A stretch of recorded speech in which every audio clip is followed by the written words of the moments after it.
हम लोग चैप्टर 3 पर बात करने वाले हैं, जनरल एक्सेप्शन। तो जनरल एक्सेप्शन जब भी एप्लीकेबल होने लगेंगे तब तब अपराध होगा ही नहीं, क्योंकि ये पीछे हम लोग देख कर आए कि उसने कहा था कि दंड की प्रत्येक परिभाषा और प्रत्येक स्पष्टीकरण और दंड से संबंधित प्रत्येक बात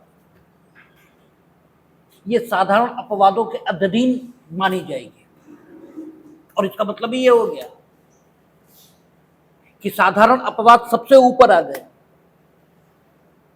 और सब कुछ उसके अधीन हो गया।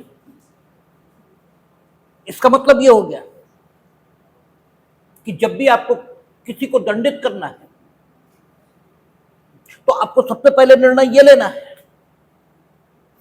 कि उसका मामला साधारण अपवादों के अधीन आ तो नहीं गया। अब सवाल ये उठता है कि साधारण अपवादों के अधीन आया या नहीं आया, ये दर्शित कौन करे न्यायालय के समक्ष। क्योंकि आईपीसी या बीएनएस, इसका तो सवाल दो स्तरों पर उठेगा। एक, जब एक व्यक्ति ये शिकायत करेगा कि उसके विरुद्ध कोई ऐसा काम जो इस भारतीय न्याय संहिता में अपराध के तौर पर वर्णित किया गया है, वो काम उन्हीं परिस्थितियों में जो परिस्थितियां उसे आपराधिक बनाती हैं, किसी व्यक्ति ने उसके विरुद्ध किया है। ऐसी शिकायत लेकर जब कोई व्यक्ति किसी पुलिस अधिकारी के पास जाएगा या परिवाद प्रस्तुत करेगा, तब बीएनएस इसके सेक्शन प्रथमतः काम में आने शुरू होंगे। ये जानने के लिए कि आखिर जिस व्यक्ति के विरुद्ध आरोप लगाया जा रहा है उसे विचारण के लिए किन धाराओं के अंतर्गत आहूत किया जाए। और उसके बाद बीएनएस का काम नहीं रहेगा। उसके बाद जो उपयोग में आने वाली विधि होगी वो भारतीय नागरिक सुरक्षा संहिता, ये सीआरपीसी, इसका काम शुरू हो जाएगा।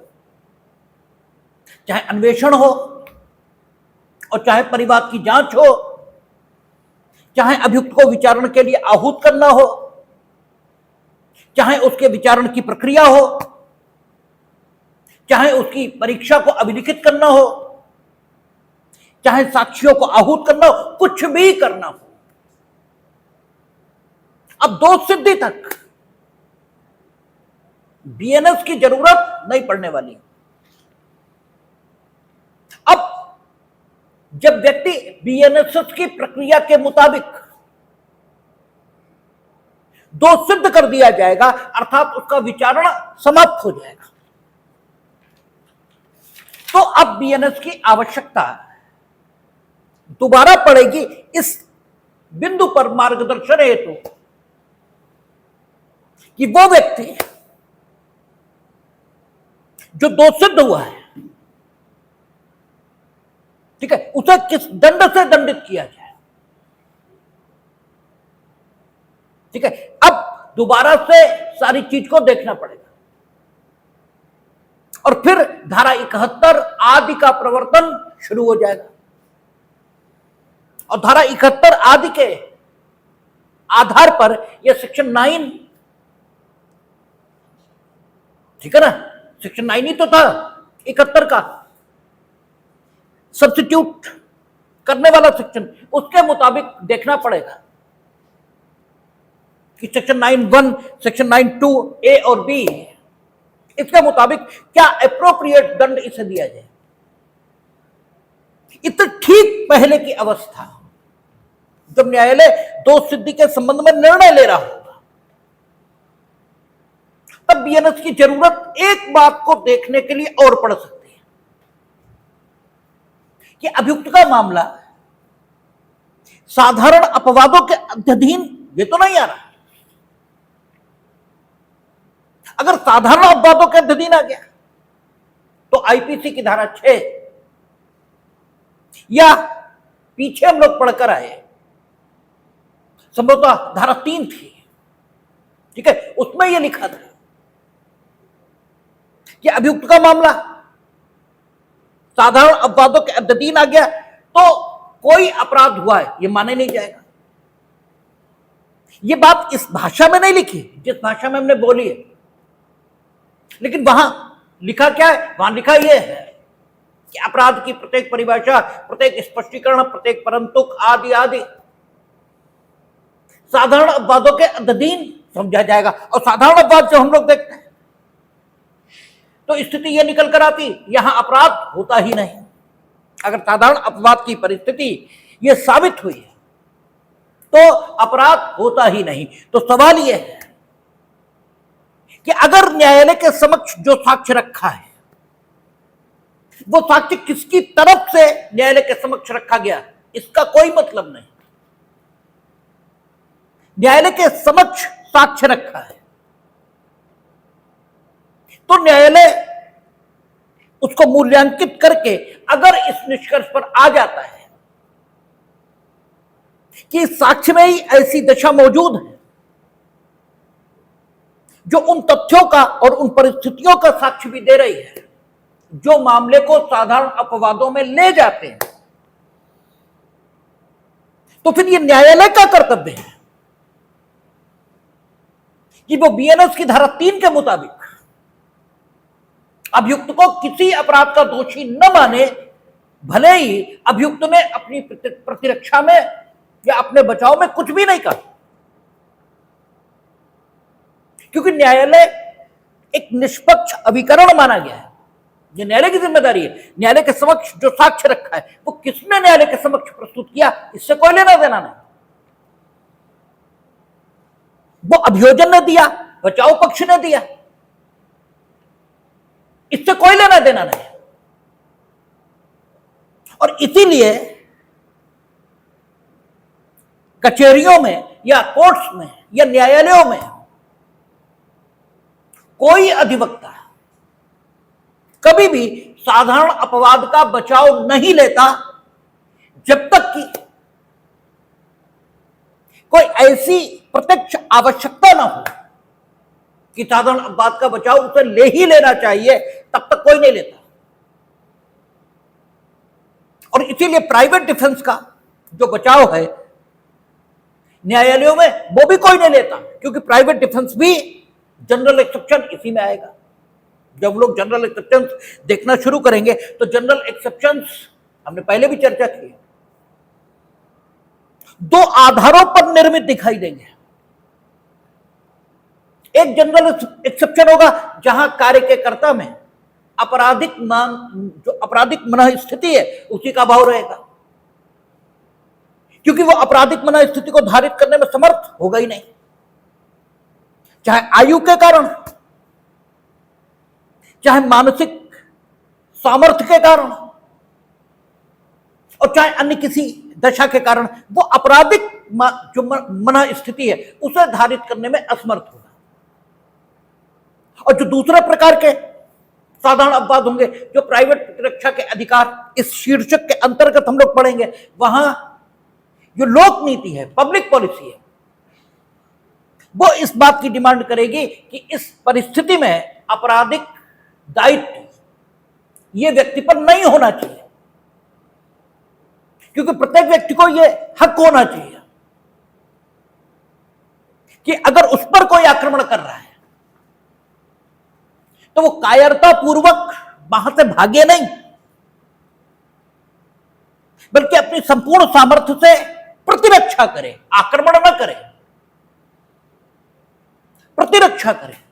तो वहां लोकनीति की अपेक्षा रहेगी और व्यक्ति इस बात के लिए सामर्थ्यशाली होगा कि वो आपराधिक दायित्व से मुक्त रहकर अपनी प्रतिरक्षा में यदि कुछ करता है तो उसे दंड के अधीन न किया जाए। तो अगर अभियोजन ने जो साक्ष्य दिया, ये किसी पक्ष ने जो साक्ष्य दिया, और किसी पक्ष कहने की जरूरत नहीं, क्योंकि अभियोजन और बचाव दो ही पक्ष होते हैं। तो अभियोजन ने भी अगर जो साक्ष्य दिया, उससे यह प्रदर्शित हो रहा है कि अभियुक्त साधारण अपवादों का लाभ पाने का अधिकारी है। तो अभियुक्त के संपूर्ण कृत्य को धारा 3 बीएनएस या धारा 6 आईपीसी, उसमें बताए गए नियम के मुताबिक अभियुक्त के संपूर्ण कृत्य को साधारण अपवादों के अध्ययन करके देखा जाएगा, और अगर मामला साधारण अपवादों में आ गया तो फिर वो निर्दोष है, उसमें कोई आपराधिक दायित्व तो, ठीक है, ये अधिरोपित होगा ही नहीं। इसलिए ये मानना गलत है कि एविडेंस एक्ट का जो पुराना भारतीय साक्ष्य अधिनियम है, उसकी धारा 105 प्रत्येक दशा में लागू होगी, यह मानना गलत है। ये ठीक है कि धारा 105 बीएन जो भारतीय साक्ष्य अधिनियम पुराना वाला है, उसमें यह लिखा है कि अगर अभियुक्त ने साधारण अपवादों का तर्क लिया है तो उसे ही साबित करना होगा। तो तर्क लेने की जरूरत तो तब पड़ेगी जब अभियोजन का जो साक्ष्य है उससे यह प्रदर्शित नहीं हो रहा कि आपका मामला साधारण अपवादों के अंतर्गत आता है। अभियोजन का साक्ष्य है, उसमें साक्ष्य से पूछा गया कि जब अभियुक्त ने तुम्हारा गला दबाया उस समय तुम क्या कर रहे थे? उसने कहा हम सो रहे थे। ठीक है, और जब अभियुक्त ने गला दबाया तो अभियुक्त क्या कह रहा था? तो उसने स्वयं बताया कि अभियुक्त कह रहा था कि तुमने हमारे खानदान के 5 लोग, ठीक है, मार डाले और तुम भूत हो, हम तुम्हें आज छोड़ेंगे नहीं। तो अभियोजन का साक्ष्य स्वयं बता रहा है कि अभियुक्त उसे भूत मानना है। ठीक है, तो वो जीवित व्यक्ति की हत्या नहीं कर रहा है। ठीक है, अब उसका मामला हो सकता है इस कारण से तथ्य की भूल यहां भी पहुंच जाए। हम एक उदाहरण दे रहे हैं, इसलिए बात को पकड़ कर मत बैठिएगा, सिद्धांत को समझने की कोशिश करिएगा, क्योंकि महत्व शब्दों का नहीं हो सकता, सिद्धांत का हो सकता। तो सीधी सी बात है, अगर अभियोजन साक्ष्य स्वयं यह प्रदर्शित कर रहा है कि जो कुछ हुआ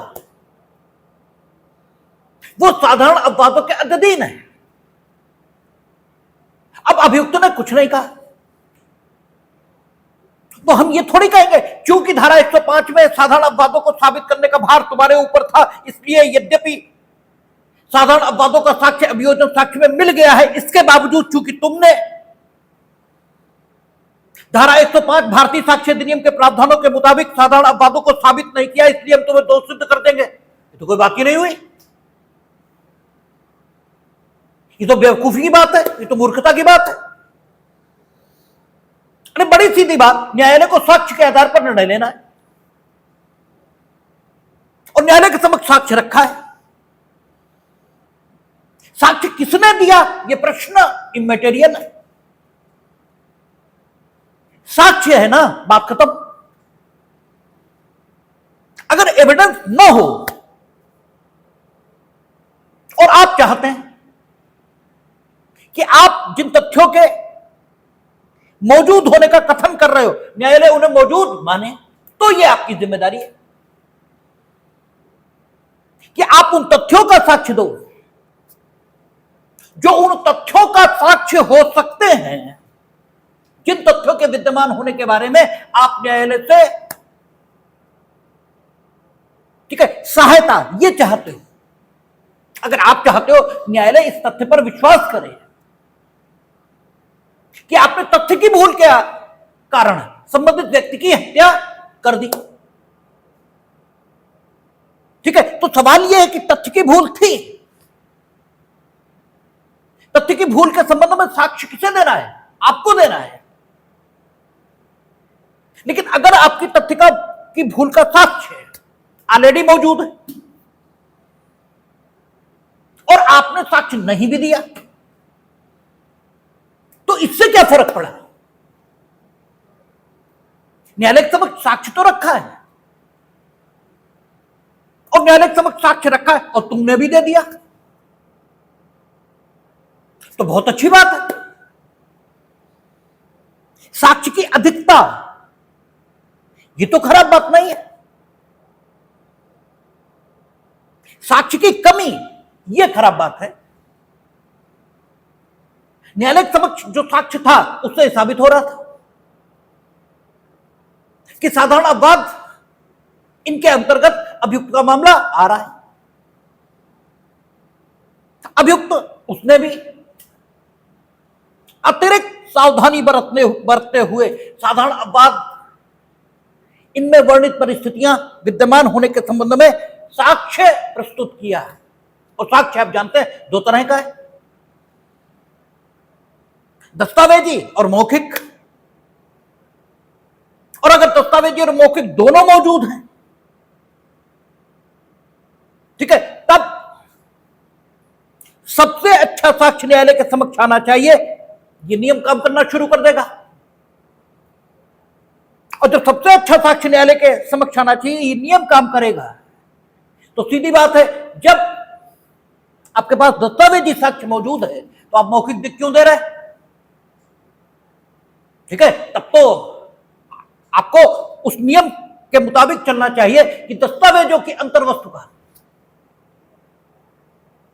ठीक है, साक्ष्य या तो प्राथमिक और या द्वितीयक इसी तरीके से दिया जाएगा। और द्वितीयक तब जबकि कुछ निश्चित परिस्थितियां जो कि पुराने एविडेंस एक्ट की धारा 65 में है वर्णित थी, वो संतुष्ट हो रही हो। और दस्तावेज के अंतर्गत का मौखिक साक्ष्य ये द्वितीयक ही है। इसलिए अगर साधारण अपवादों की मौजूदगी का दस्तावेजी और मौखिक दोनों साक्ष्य मौजूद हैं तो आपको दस्तावेजी देना चाहिए। और दस्तावेजी न हो यानी वो आवश्यकताएं संतुष्ट हो रही हो जो द्वितीयक साक्ष्य देने के लिए आपको अलाउड करती हैं, तो आप मौखिक साक्ष्य दे सकते हैं। ये बात निकल कर आ रही है और आपने दिया तो ठीक है, आपने अतिरिक्त सावधानी बरती, बहुत अच्छी बात। लेकिन अगर आप अतिरिक्त सावधानी न भी बरतते हैं और साक्ष्य से यह प्रदर्शित होता कि आपका मामला साधारण अपवादों के अंतर्गत है, तो आपको साधारण अपवाद के अंतर्गत मामले के आ जाने से जो लाभ होना चाहिए उसे देने से न्यायालय कभी इनकार नहीं करेगा, क्योंकि न्यायालय पक्ष नहीं है। और न्यायालय अगर दंड देने के लिए उन सेक्शंस का प्रयोग कर सकता है जो बीएनएस में दांडिक सेक्शंस के तौर पर वर्णित है, तो उन सेक्शंस का प्रयोग क्यों नहीं करेगा जो अभियुक्त के दायित्व को या तो समाप्त कर देने या अभियुक्त के दायित्व को कम कर देने के लिए वर्णित किए गए। न्यायालय तो पूरी बीएनएस या पूरी आईपीसी इसका पालन करेगा। तो पूरी बीएनएस या पूरी आईपीसी ये तो कहीं कहती नहीं कि अमुक तथ्य का साक्ष्य यदि अमुक पक्ष की ओर से आए तभी न्यायालय उस साक्ष्य पर कार्य कर सकता है, ऐसा तो कोई लिखा नहीं। और भारतीय साक्ष्य अधिनियम में भी जो लिखा है वो ये लिखा कि यदि अभियुक्त तो ये चाहता है कि न्यायालय ये विश्वास करे कि उसका मामला साधारण अपवादों में आता है, तो ये अभियुक्त की इच्छा है। अभियुक्त की इच्छा हमें पता ही नहीं लगी क्योंकि वो चुपचाप खड़ा रहा, उसने कुछ भी नहीं कहा। अच्छा चलो, उसने कहा कि हम तो सजा चाहते हैं, हमें दंडित करो, तो क्या अभियुक्त को हम दंडित कर देंगे? क्या न्यायालय अभियुक्त की मांग पर चलेगा? क्योंकि अगर हम ये स्वीकार कर ले कि वो कहे कि हमें दंडित करो और हम उसे दंडित कर देंगे, तो हमें यह भी मानना ही होगा कि जब वो कहे हमें छोड़ दो तो हमें छोड़ देना होगा। क्योंकि मीठा मीठा गप कड़वा कड़वा थू तो नहीं हो सकता। अभियुक्त कहे हमें दंडित कर दो तो हम दंडित कर दें, और वो कहे हमें छोड़ दो तो छोड़े ना। ये कौन सी बात हुई भाई? या तो दोनों मानो या दोनों मत मानो। तो अभियुक्त की इच्छा पर दंड निर्भर नहीं है, अभियुक्त की दोषिता पर दंड निर्भर है। और यह राज्य का कर्तव्य है कि यदि वो दोषी पाया गया है तो ही दंडित करे। और इसीलिए हम लोगों ने जब सीआरपीसी में ट्रायल्स पढ़े थे तो वहां आ रहा था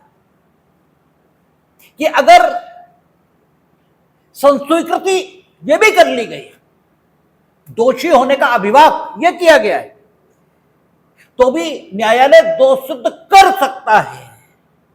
न्यायालय दोष सिद्ध करेगा यह नहीं लिखा था। और आपसे जो चर्चा हुई थी उसमें हमने कहा था कि न्यायालय का यह कर्तव्य है कि वो दोष सिद्ध न करे, बल्कि अभियोजन को निर्देश दे कि वो साक्ष्य को प्रस्तुत करे और साक्ष्य के आधार पर ही अभियुक्त को दोष सिद्ध करे। कोई बहुत सुरक्षित स्थिति हो जिसमें अन्याय की कोई गुंजाइश ही न हो, उन मामलों में अगर अभियुक्त के दोषी होने के अभिभाग पर दोष सिद्धि कर दी जाए तो बात अलग भी है। अभी जो हाईकोर्ट ने बॉम्बे बम ब्लास्ट केस में सबको छोड़ दिया, इसी पर छोड़ा है, क्योंकि सबको कन्फेशंस के आधार पर सजा की गई थी और कन्फेशंस टिके नहीं, वो स्वतंत्र नहीं पाए गए, सब उठा के छोड़ दिए। अब सुप्रीम कोर्ट में क्या होगा वो एक अलग बात है, फिलहाल यही स्थिति है। तो सीधी बात है, अभियुक्त की कोई बात नहीं मानी जाएगी, साक्ष्य के आधार पर निर्णय होगा। अभियुक्त ने कुछ नहीं कहा, या अभियुक्त ने कहा कि मेरा मामला साधारण अपवादों में नहीं आता, तो भी हम नहीं मानेंगे। Who are you? आपका मामला साधारण अपवादों में आता नहीं आता ये तो हम देखेंगे ना। हमारे समक्ष साक्ष्य रखा, हम इसे मूल्यांकित करेंगे, और साक्ष्य से अगर यह प्रदर्शित हो रहा कि नहीं साधारण अपवादों के अंतर्गत आता, तुम लाख कहो कि मेरा मामला साधारण अपवादों के अंतर्गत नहीं आता, कहते रहो, हमसे क्या मतलब, तुम्हारी इच्छा थोड़ी चलेगी। और धारा 3 बीएनएस या धारा 6 आईपीसी, इसके आधार पर न्यायालय अभियुक्त को दोष मुक्त करेगा, क्योंकि अपराध हुआ ही नहीं।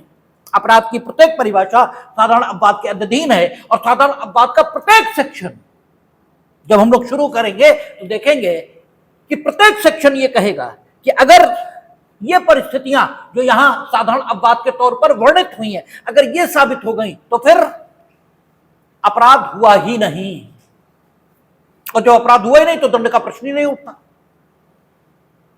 हां, अभियोजन का साक्ष्य रखा है। अब दो स्थितियां हो सकती हैं। अभियुक्त यह कह सकता है कि उसका मामला साधारण अपवादों में आता है,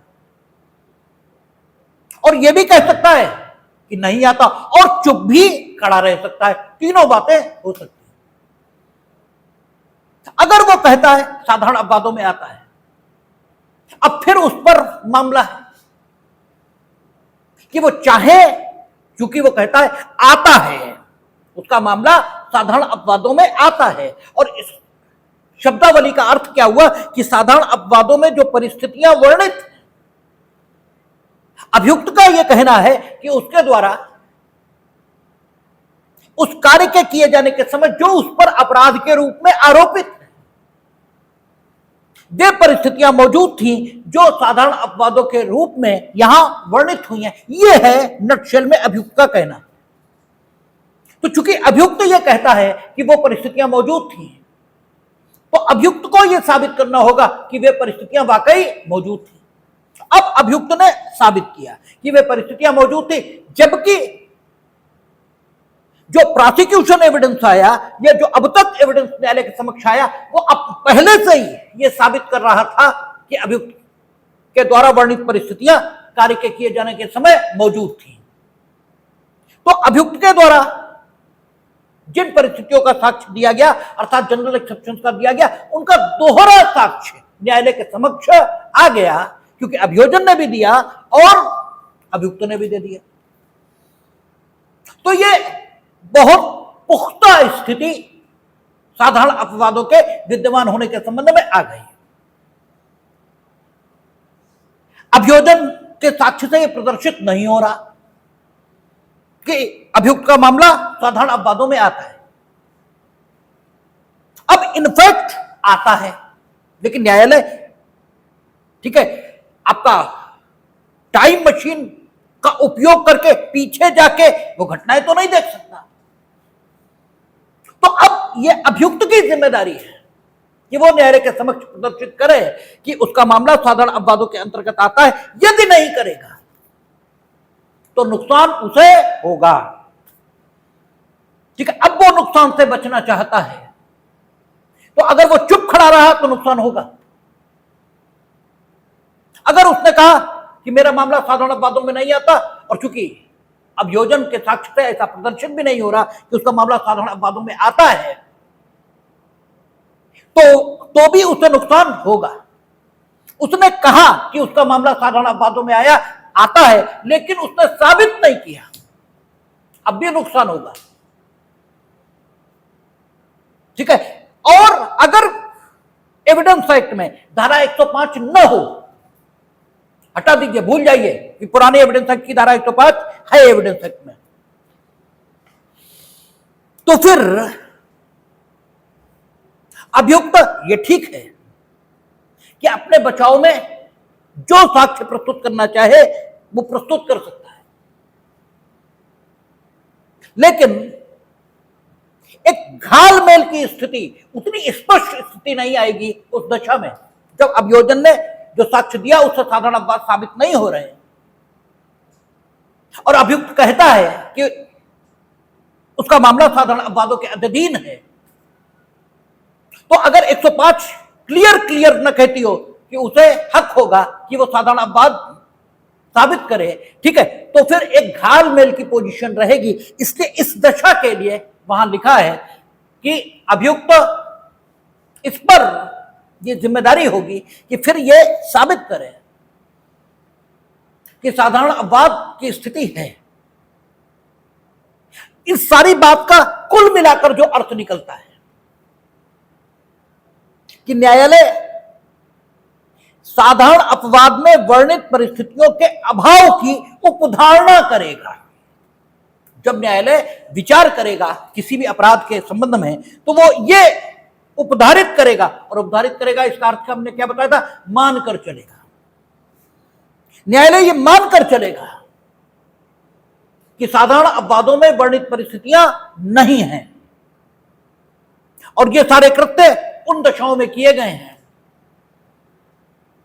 जो आपराधिक परिस्थितियों के तौर पर बीएनएस में वर्णित है या आईपीसी में वर्णित है। न्यायालय ये मानकर चलेगा। और जब आपको एविडेंस एक्ट बताया गया तब आपसे कहा गया था कि उपधारित करेगा और उपधारित कर सकेगा, इन दोनों शब्दों के जो अर्थ होते हैं वो क्या होते हैं। उपधारित करेगा का अर्थ होता है कि जब तक क्या हो, अन्यथा साबित न कर दिया जाए, तब तक न्यायालय उन तथ्यों के अस्तित्व के बारे में यह मानकर चलेगा कि वे तथ्य अस्तित्व में हैं जिनके उपधारित किए जाने का विधायी निर्देश उसे प्राप्त हुआ है। न्यायालय यह मानकर चलेगा कि वे तथ्य अस्तित्व में हैं।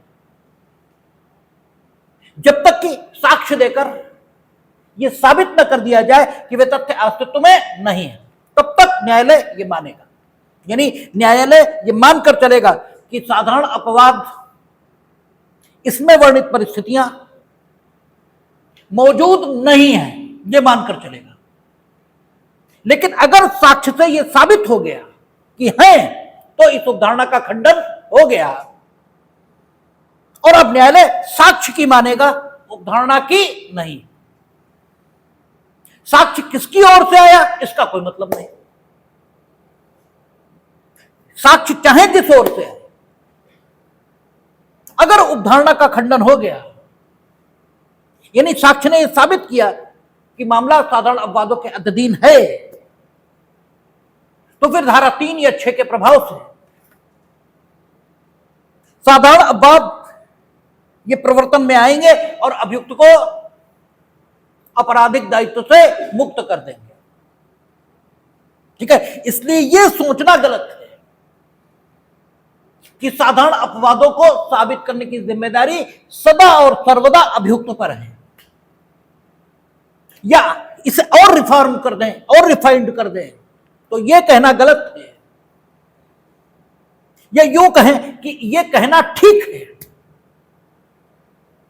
कि अभियुक्त पर साधारण अपवादों को साबित करने की जिम्मेदारी है, लेकिन यह उसी दशा में है जबकि न्यायालय के समक्ष जो साक्ष्य रखा है उससे साधारण अपवादों का साक्ष्य नहीं मिल रहा है। ठीक है, तब यह जिम्मेदारी अभियुक्त की है कि यदि वो चाहता है कि उसे साधारण अपवादों का फायदा मिले तो उसे ही साक्ष्य देना होगा कि उसके मामले में साधारण अपवाद आकर्षित हो रहे हैं। और अगर न्यायालय के समक्ष जो साक्ष्य रखा हुआ है वो किस पक्ष ने दिया इससे कोई लेना देना नहीं, अगर वो साक्ष्य ये प्रदर्शित कर रहा है कि अभियुक्त के मामले में साधारण अपवाद आकर्षित हो रहे हैं, तो अभियुक्त साधारण अपवादों के विद्यमान रहने का कोई साक्ष्य दे या न दे, उसे साधारण अपवाद आकर्षित होने के कारण जो फायदा मिलना चाहिए वो न्यायालय उसे देगा। यह न्यायालय का कर्तव्य है और यही कारण है कि न्यायालयों में सामान्यतः 100 में 90 मामलों में साधारण अपवादों का कोई बचाव कोई लेता ही नहीं, क्योंकि अगर साक्ष्य से साधारण अपवादों का फायदा मिलना होगा तो वो हमें ऑटोमेटिकली मिलेगा ही। और कभी स्थिति ऐसी होती है कि बचाव करना मुश्किल होता है, तब आखिरी अस्त्र के रूप में न्यायालयों में साधारण अपवादों का तर्क लिया जाता है, अन्यथा प्राइमरी तौर पर यह तर्क नहीं लिए जाते। अब एक सवाल बचता है कि साधारण अपवाद ये विधि है और बीएनएस या आईपीसी में जब हम लोग आगे बढ़ेंगे तो देखेंगे विभिन्न आपराधिक कार्यों में अपवादों के तौर पर कुछ स्थितियां वर्णित की गई, जैसे हत्या के 5 अपवाद। हम लोग सिंपल हर्ट और ग्रीवियस हर्ट पढ़ेंगे, तो सिंपल हर्ट और ग्रीवियस हर्ट जब प्रकोपन के अधीन, ठीक है, किसी के द्वारा कारित की जाएगी तब अपवादिक परिस्थिति होगी। तो साधारण अपवादों के अंतर्गत जो स्थितियां आ जाती हैं और जो सामान्य अपवाद जो बीएनएस में आपराधिक धाराओं के साथ जोड़े गए हैं उनके अंतर्गत अभियुक्त का मामला आता है, तो क्या फर्क आता है? तो साधारण अपवादों के अंतर्गत आपका मामला आया तो आपराधिक दायित्व तो होगा ही नहीं। क्यों नहीं होगा? क्योंकि साधारण अपवाद जिन सेक्शंस में वर्णित किए गए वो स्वयं ये कह रहे हैं कि आप दायित्व तो आपराधिक होगा ही नहीं।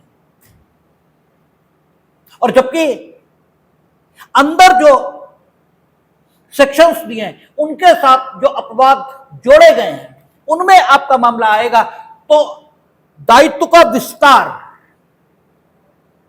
ये कम हो जाएगा, यानी दंड का विस्तार। दंड एक दायित्व है और बीएनएस में जो सेक्शन है वो दायित्व दंड के तौर पर ही वर्णित करते हैं। तो जो दायित्व का विस्तार है यानी दंड का विस्तार है वो तो कम होगा, लेकिन दोष समाप्त हो जाए और दायित्व बिल्कुल शून्य हो जाए ऐसी दशा नहीं आएगी। यही साधारण अपवादों में और शेष धाराओं में जो अपवाद जुड़े हैं उनके बीच मुख्य अंतर है। अब तपरी में यह भी पूछते हैं साधारण अपवाद में दायित्व न होने का आधार, तो वो आपको कहा कि दो हैं, आपराधिक मनोस्थिति का अभाव और लोक नीति। ठीक है, अब हम लोग देखते हैं, कहता है अध्याय 3 साधारण अपवाद। अब कहता है विधि द्वारा आबद्ध, यह तथ्य की भूल के कारण अपने आप को विधि द्वारा आबद्ध मानने का होने का विश्वास करने वाले व्यक्ति द्वारा किया गया काम। अब पहली लाइन जब पढ़ते हैं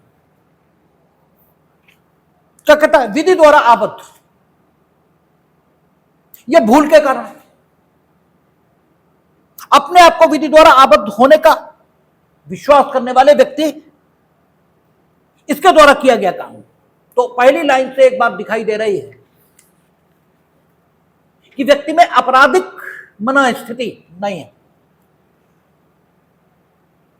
बल्कि उसके अंदर एक जिम्मेदारी इसका भाव मौजूद है। वो काम को जो कर रहा है वो काम आपराधिक आशय से ग्रसित होकर नहीं, बल्कि विधि द्वारा जो बाध्यता उसके ऊपर रखी गई है उस बाध्यता से प्रेरित होकर, ठीक है, संबंधित काम को कर रहा है। इसलिए उसका कोई दायित्व संबंधित कृत्य के प्रति होना ही नहीं चाहिए, क्योंकि वो स्वतंत्र व्यक्ति का काम नहीं है, वो किसका है, विधि द्वारा आबद्ध व्यक्ति का काम। और यह तथ्य की भूल के कारण वो अपने आप को विधि द्वारा आबद्ध मान रहा है। और भूल दो तरह की हो सकती है, एक विस्मृति, जब आप अपनी स्थिति को याद नहीं रख पाते तो भी आपको अपनी स्थिति के बारे में भूल हो रही है, यह कहा जाता है। और जब आपसे चूक यह होती है तो भी आपसे भूल हुई है, यह कहा जाता है। लेकिन कारण कोई हो, चाहे आपको अपनी स्थिति याद नहीं है और चाहे चूक हुई है, दोनों ही दशाओं में आपके मन में आपराधिक मनोस्थिति यह नहीं होती। ठीक है, क्योंकि तथ्य की भूल आपने अपनी स्थिति के संबंध में तथ्य की भूल यह कारित की है, और तथ्य की भूल अपनी स्थिति के बारे में कारित करने के कारण आपको क्या लग रहा है कि आप विधि द्वारा आबद्ध हो, आपको लग ये रहा है, जबकि फैक्ट सिचुएशन यह है कि आप विधि द्वारा आबद्ध नहीं हो, लेकिन आपको लग रहा है। और आपकी जो अपने बारे में मान्यता होती है वो कितनी भी गलत क्यों ना हो, लेकिन मान्यता परिणाम बिल्कुल वास्तविक पैदा करती है। हमने कहा ना, आप रस्सी को सांप समझ रहे हो, आप सपने में सम्मानित या अपमानित हो रहे हो तो सपना सच नहीं है, लेकिन सपने में जो परेशानी आपको हो रही है वो परेशानी बिल्कुल सच है। अकस्मात आंख खुलती है तो आप खुद को उतने ही पसीने में डूबा हुआ पाते हो जितने पसीने में आप तब डूबते जब यह स्थिति वाकई आपके साथ घटित होती। इसका मतलब असत्य का परिणाम व्यक्ति पर वही होता है जो सत्य का परिणाम होगा, यदि असत्य के संबंध में उसकी मान्यता यह हो कि वो सत्य है। और कानून मानव का अनुभव है, ठीक है ना। ये हमने पहले भी एक दिन कहा कि जिसने पहली बार चीजें बनाई उसने कुछ पढ़कर नहीं बनाई थी, उसने प्रकृति को देखा था और चीजें बनाई थी। इसलिए वास्तविक तौर पर पढ़ा लिखा वो है जिसने किताबें नहीं पढ़ी, जिसने जिंदगी को पढ़ा है। ठीक है, हम सब तो नकलची हैं। किसी ने किताब रखकर नकल कर ली और किसी ने दूसरे के अनुभव की नकल कर ली। हम में से किसी का अनुभव वो नहीं है जो होना चाहिए। ठीक है, हमारा अनुभव जब ये हो, ठीक है ना, जिसे करने से नहीं होता। उस दिन हम कह रहे थे ना, उस दिन हम बात कर रहे थे कि करने से नहीं होता, ये बिल्कुल ठीक है, करने से कुछ नहीं होता। क्योंकि अगर करने से कुछ होता तो सबने अपने साथ अच्छा ही किया होता, बुरा किसी ने ना किया होता। क्योंकि अपने साथ तो कम से कम सब अच्छा ही करते हैं। लेकिन आप अपने साथ अच्छा करते हो और होता बुरा है, तो इसका अर्थ यह निकलता है कि आपके करने से कुछ नहीं होता। जो होना है वही होता है। अगर करने से कुछ होता है तो कम से कम अपना बुरा तो आपने न किया होता। आप करते अपना अच्छा है, होता बुरा है। और कई बार वो, ठीक है, बुरा होगा ये मानकर आप करते हो, होता अच्छा। इसी परिस्थिति के लिए कहा जाता है नाक कटी और मुंह बन गया।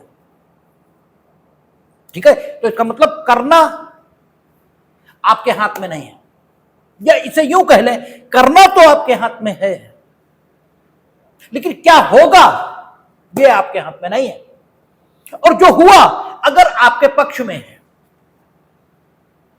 तो आपको यह मानना चाहिए कि वो जो आपके पक्ष में है वो आपने नहीं किया, वो हुआ है। ठीक है, और चूंकि वो हुआ है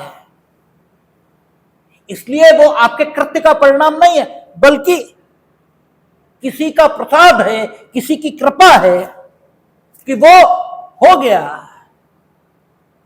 जो आपके लिए लाभदायक है और आपके कार्य के परिणाम स्वरूप हो गया। ऐसा आपको मानना चाहिए। आपकी मान्यताएं उलट। ठीक है, अच्छा होता है तो आपने किया और बुरा होता है तो दूसरे ने किया। ठीक है, लेकिन करने से कुछ नहीं होता। यह तब पता लगेगा जब आप करेंगे। और करने से कुछ नहीं होगा मतलब वो नहीं होगा जो आप चाहते हो। ठीक है, तब यह पता लगेगा कि करने से कुछ नहीं होता। इसलिए अगर आप बिना कहे, ये बिना किए ये कह रहे हो कि करने से कुछ नहीं होता, तो फिर आप अपने आलस्य को छुपा रहे हो, आप अपनी जानकारी का प्रदर्शन नहीं कर रहे हो। क्योंकि आपने जाना कैसे कि करने से कुछ नहीं होता। करने से कुछ नहीं होता ये जानने के लिए करना पड़ेगा। जब तक आप करोगे नहीं तब तक कैसे जानोगे कि करने से कुछ नहीं होता। ये तो पता ही तब लगेगा कि करने से कुछ नहीं होता जब करोगे। अदरवाइज ये करने से कुछ नहीं होता ये आपकी जानकारी में आएगा ही नहीं। तब तो आप जो कुछ कर रहे हो वो अपना आलत से छुपा रहे हो, इसके अलावा कुछ नहीं कर रहे। तो जो पढ़ा लिखा है वो वाकई वही है जिसने किताबों से नहीं पढ़ा, जिसने जिंदगी से पढ़ा। ठीक है, और पहली बार जिसने पढ़ा था, ठीक है, उसके पास कोई किताब नहीं थी। उसने अपनी बुद्धि और ज्ञान, बुद्धि और अनुभव जो उसने किया उसे संकलित किया और उसे पढ़कर ये जितने पढ़े लिखे हैं, जो इनफैक्ट नकलची हैं, ये अस्तित्व में आ गए। और अगर ये नकलची नहीं रहना चाहते तो इन्हें उस किताब का जो किसी ने लिखी थी जानकर उसका उपयोग सिर्फ इसलिए करना चाहिए कि ये खुद करें और जब करने से कुछ ना हो तो निराश ना हो, क्योंकि करने से कुछ नहीं होता। इससे पीछे जिन्होंने किया था उन्होंने जाना था, निराश ना हो, करते रहें, जो होना है हो जाएगा। इसके लिए किताब का उपयोग जब करने से न हो तो ये जानने के लिए किताब का उपयोग करें कि वाकई करने से कुछ नहीं होता। इन्होंने भी यही किया, इनका भी अनुभव यही, और अब मेरा भी अनुभव यही है कि करने से कुछ नहीं होता। ठीक है, जो होना है सो होता है, लेकिन इसे अपने आलस्य को छुपाने का उपाय मत बनाइए। ठीक है, ये ठीक है कि पढ़ने से सिलेक्शन होगा, कोई गारंटी नहीं। बहुत लोग पढ़े लिखे और जितने कोचिंग चला रहे वो तो अक्सर सेलेक्ट नहीं हुए, इसलिए चला रहे। लेकिन पढ़कर ये जानिए कि सिलेक्शन किस्मत से होता है। ठीक है, पढ़ने से, लेकिन जब तक आप पढ़े ही नहीं तब तक आप ये कहने के अधिकारी नहीं है कि सिलेक्शन किस्मत से होता है। ये तब कहने के आप अधिकारी बनेंगे जिस दिन पढ़ेंगे और नहीं होगा। तो फिर ये मानिएगा कि सिलेक्शन के लिए आप नहीं बने, फिर कोई और भूमिका है जो ईश्वर ने आपके लिए चुनी, इसलिए नहीं हुआ। इसीलिए अगर कलाम, अब एपीजे अब्दुल कलाम का सिलेक्शन एज ए साइंटिस्ट हो गया होता, वो एज ए मिलिट्री अफसर हो गया होता, तो साइंटिस्ट नहीं होते, प्रेसिडेंट ऑफ इंडिया नहीं होते। इसलिए ये तब जानिए। खैर, तो सवाल ये है कि जो कुछ किताब में लिखा है ये अनुभव है, और अनुभव ये कहता है कि असत्य भी सत्य के समान प्रभाव देता है। अगर असत्य के संबंध में व्यक्ति की मान्यता यह हो कि वो सत्य है, ठीक है, तो वही प्रभाव देगा। तो इन शब्दों को यहां होना ही चाहिए कि विधि द्वारा आबद्ध व्यक्ति का काम या उस व्यक्ति का काम जो तथ्य की भूल के कारण स्वयं को विधि द्वारा आबद्ध मानता है,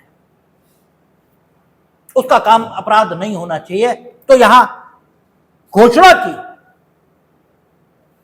आईपीसी में धारा 76 में और यहां धारा 14 में कि वो उस व्यक्ति का काम जो विधि द्वारा आबद्ध है, और विधि द्वारा आबद्ध अगर है तो वो जो कुछ कर रहा है उसमें उसकी अपनी इच्छा है ही नहीं, वो विधि के आशय को या विधि की इच्छा को ही आगे बढ़ा रहा है। और विधि की इच्छा अवैध नहीं हो सकती, विधि की इच्छा अवैध नहीं हो सकती। और इसीलिए कहा जाता है कि अगर आपने अपने सुपीरियर बॉस का भी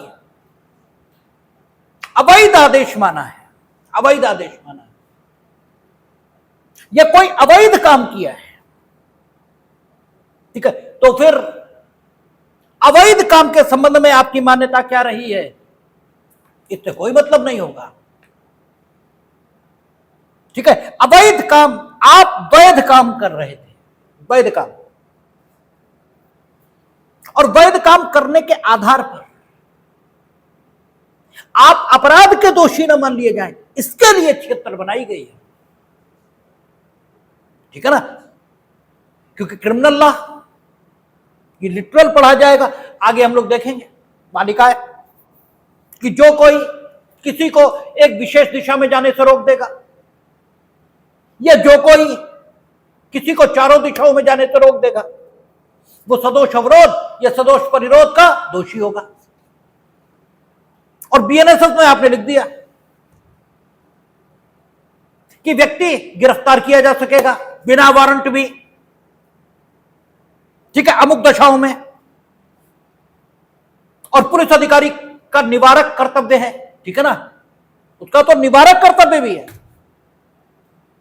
और आप 76 बनाए ना या 14 बनाए ना, तो जैसे ही व्यक्ति को रोकेगा वैसे सदोष अपनिरोध या सदोष अवरोध का दोष है।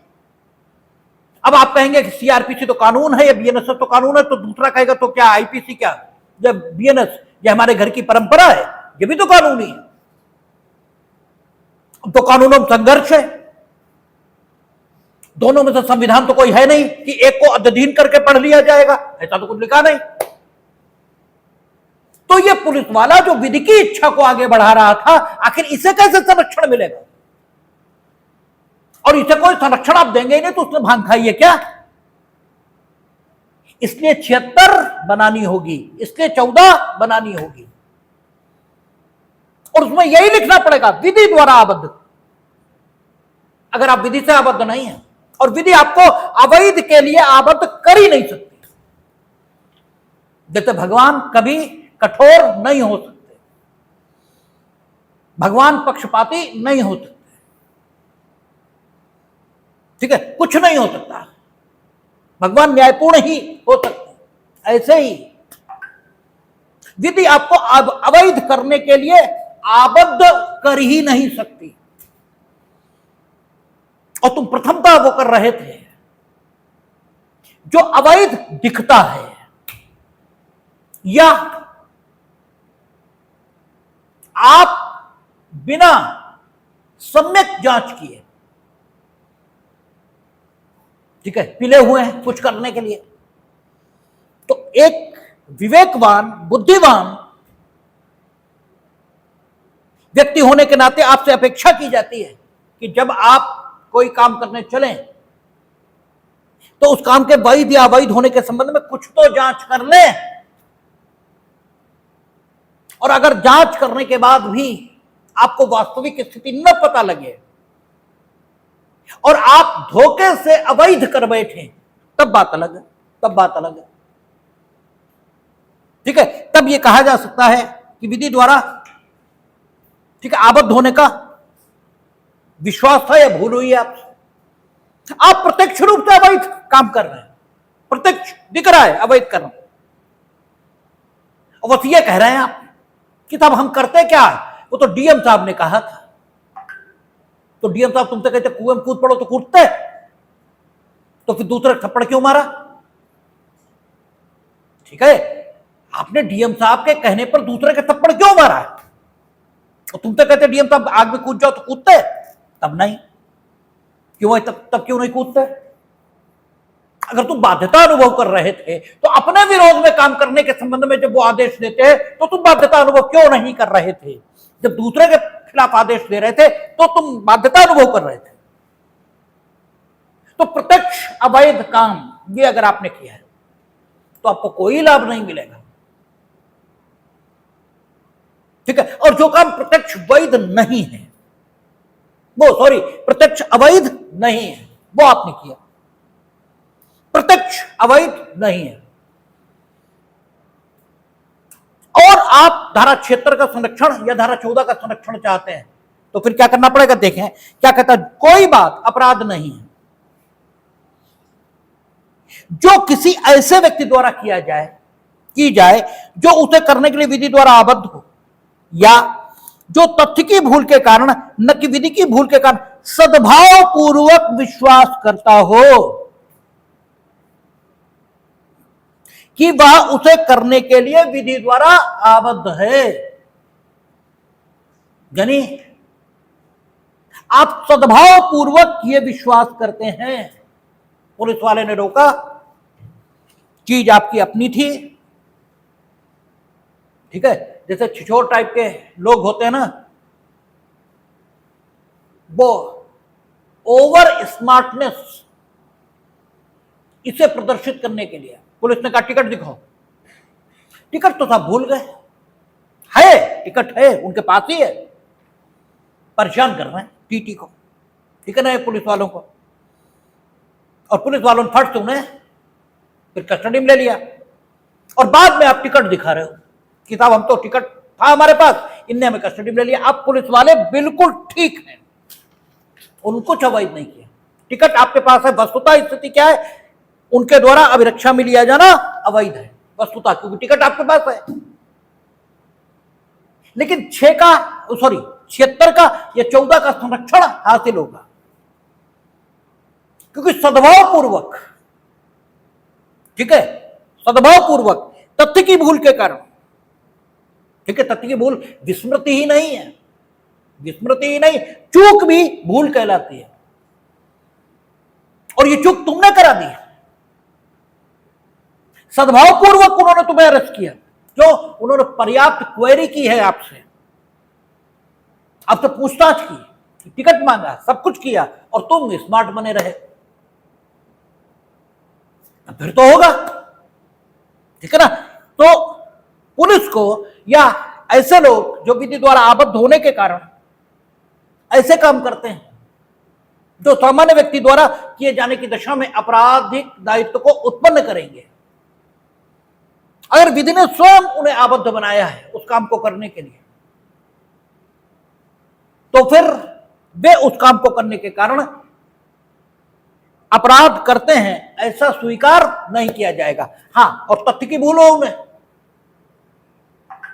और तथ्य की भूल होने के बाद भी सद्भाव पूर्वक, ठीक है ना, आगे उसने कहा जो उसे करने के लिए विधि द्वारा आबद्ध हो, यह जो तथ्य की भूल के कारण, न कि विधि के भूल के कारण, सद्भाव पूर्वक विश्वास करता है। आपको तथ्य की भूल हो रही, बस इतना ही बचाव नहीं है, ठीक है, तथ्य की भूल सिर्फ इतना ही बचाव नहीं है, आपको सद्भाव पूर्वक, ठीक है, तथ्य की भूल के कारण सद्भाव पूर्वक विश्वास होना चाहिए। इसका मतलब यह हुआ कि आप युक्ति संगत जांच उन परिस्थितियों में करें, और फिर भी सही स्थिति आपको ज्ञात ना हो पाए, और सही स्थिति ज्ञात ना होने के कारण से आप ऐसा माने कि हम विधि द्वारा आबद्ध हैं, ठीक है ना, तब आपका काम अपराध की सीमा से बाहर जाएगा। अगर ऐसा नहीं हुआ, सद्भाव पूर्वक, ये बहुत महत्व का शब्द है, हमेशा जनरल एक्सेप्शंस में हमेशा ये देखना चाहिए कि आपराधिक दायित्व को कौन सी स्थितियां समाप्त कर रही है, और आपके प्री में बस वहीं पर सवाल बनता है, वहीं बिल्कुल ठीक वहीं पर बनता है।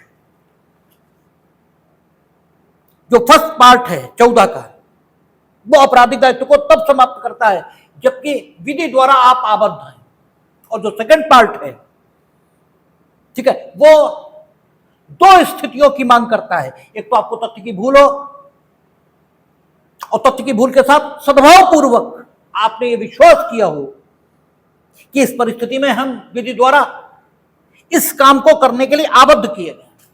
जब दोनों दशाएं हों, ठीक है, तथ्य की भूल यह है कि टिकट है और हम मानने टिकट नहीं है, ठीक है, ये तथ्य की भूल है, और भूल के अंतर्गत सिर्फ विस्मृति नहीं है, चूक भी है। चूक किसने कारित कराई, ये अलग बात है। और दूसरी बात, हमने सद्भाव पूर्वक ये विश्वास किया, हमने क्वेरी की, और उसके बाद भी हमें सही स्थिति की जानकारी नहीं हुई। अब हमें ये अनुभव हुआ कि हम विधि द्वारा आबद्ध हैं, इन्हें हम पकड़ लें, गिरफ्तार कर लें, और हमने कर लिया। जबकि डिफेक्टो सिचुएशन ये है कि आपके पास टिकट है।